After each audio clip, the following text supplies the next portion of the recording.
My name's Elijah Brooks. Single dad, hotel technician, and the guy you probably walk past without ever noticing. I fix things, air conditioners that groan in the summer, toilets that leak all night, kitchen lights that flicker at 3 a.m. I work the overnight shift at the Lexington Grand, one of those 5-star towers downtown where the curtains are silk, the staff whisper, and the guests wear watches that cost more than my car. My daughter, Sophie, is 9, bright-eyed, book-smart, and sharper than I'll ever be. She's my whole world. Her mom left when she was 3, said she wasn't made for this kind of life. But Sophie, she stayed. And every time I lace up my boots, she gives me this crooked little smile that says, "Go make things better, Daddy." That's what I try to do. I don't belong in tuxedos or meetings. I belong in the boiler room with rusted pipes and burnt-out motors. That's my world. Quiet, safe, invisible. So when the hotel's annual black tie gala invitation came with my name on it, I thought it was a mistake. Actually, if I'm being honest, I thought it was a joke, a tech guy at a gala, surrounded by billionaires and executives in polished leather shoes. It had to be a prank. But tucked inside the envelope, in looping cursive, was a handwritten note. "You keep this place running, Elijah. You should see the world you help hold up." No signature. No clue who sent it. Sophie found the invite that night when I was reheating leftover lasagna. "Are you going?" she asked, eyes wide like it was a trip to Disneyland. I laughed. "Sweetheart, it's not for people like me." She frowned. "But your name's on it?" "Yeah. Probably by accident." She looked at me like I'd missed something huge. "Daddy, maybe it's not an accident. Maybe someone finally sees you." That hit different. 2 nights later, I stood in front of a mirror in a rental tux that didn't quite fit, my boots still scuffed from a busted pipe repair that morning. Sophie stood on the couch behind me, brushing my shoulders like I was royalty. "You look like a superhero," she said. "But like one that fixes real things." I smiled, kissed her forehead, and promised I wouldn't stay long. The gala was held on the 43rd floor ballroom. Golden chandeliers, champagne towers, waiters in white gloves. I felt like a smudge on clean glass. No one noticed me, not really. A few confused glances. One guy asked if I was security. Another mistook me for valet. But then, halfway through a speech about innovation and company growth, a tall man with silver hair and a voice like gravel took the stage. Everyone leaned in. He was the CEO, Holloway. I'd only seen him once from a distance when an elevator broke last Christmas Eve. He paused mid-sentence and looked straight at me.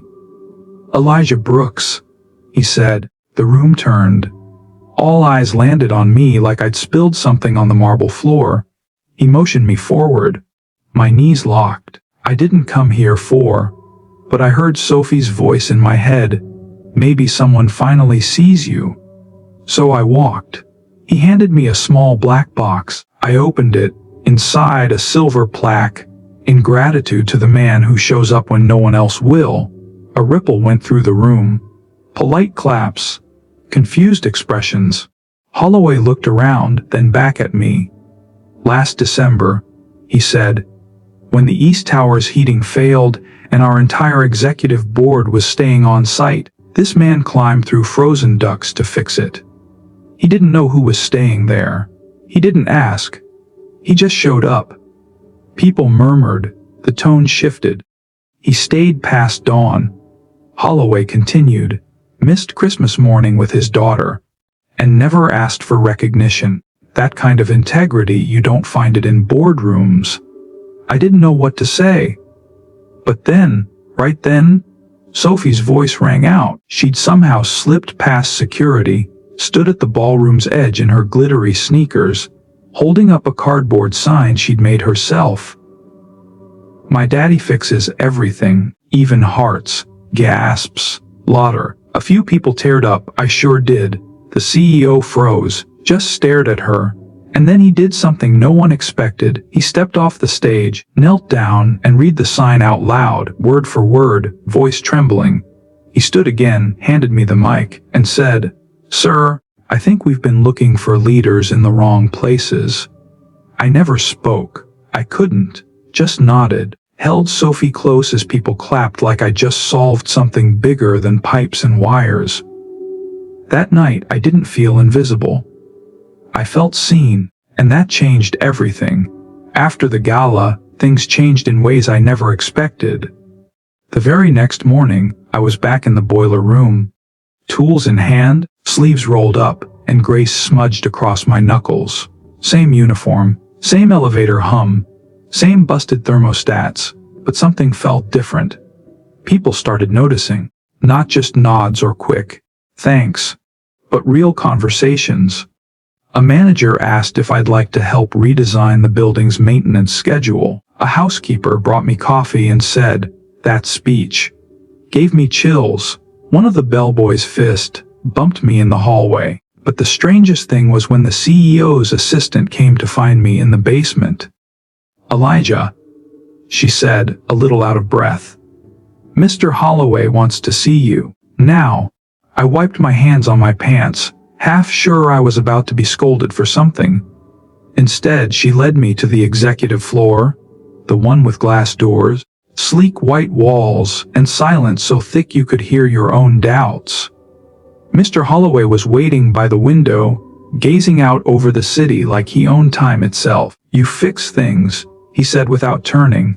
"Not just machines, people. Rooms, moments." I didn't know what to say to that. He finally turned and gestured for me to sit. I didn't. He chuckled. "You're uncomfortable here, aren't you?" "Yes, sir." "Good," he said. "Comfort rarely builds anything worthwhile." Then he told me something that nearly knocked the air from my lungs. "I want to start a new initiative," he said. "Leadership from the ground up. Real people. Real stories. I want the board to hear from the ones who live it, not just those who direct it. And I want you to be part of it." I blinked. Mew. "We've had 100 consultants walk through this hotel. None ever climbed through frozen vents to keep our guests warm.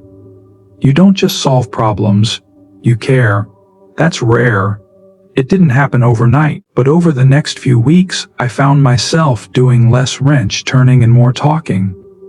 To people, to staff, even to a group of interns during their orientation. Sophie loved it. "See," she beamed one night at dinner. "I told you they'd see what I see." But not everyone was thrilled. There were whispers, "Why him? He's just a tech. This whole thing is for show." I heard it all. One evening I stayed late to fix a leak in the kitchen. The new dishwasher, a kid named Malik, stood beside me quiet. Then he asked, "Is it hard when people doubt you?" I looked at him, saw myself 10 years ago, unsure, overlooked, tired. "Yeah," I said. "But you keep showing up. Not for the claps, for the people who need you." He nodded like it meant something. A week later, he fixed an electrical short by himself and left a note saying, "Thanks, Elijah." I showed up. It hit me harder than any award ever could. Then, one afternoon, a letter came. It wasn't from the hotel. It was from a guest, an elderly woman from the gala night. She'd watched the whole thing from a corner table. Inside was a photo of me holding Sophie, her sign raised high above our heads. And scribbled at the bottom in faded ink were just 4 words. "You changed my grandson." No name, no return address. Just that. I showed Sophie, and she stared at it like it was magic. "Who do you think it was?" she whispered. "I don't know," I said. "But maybe we don't always need to."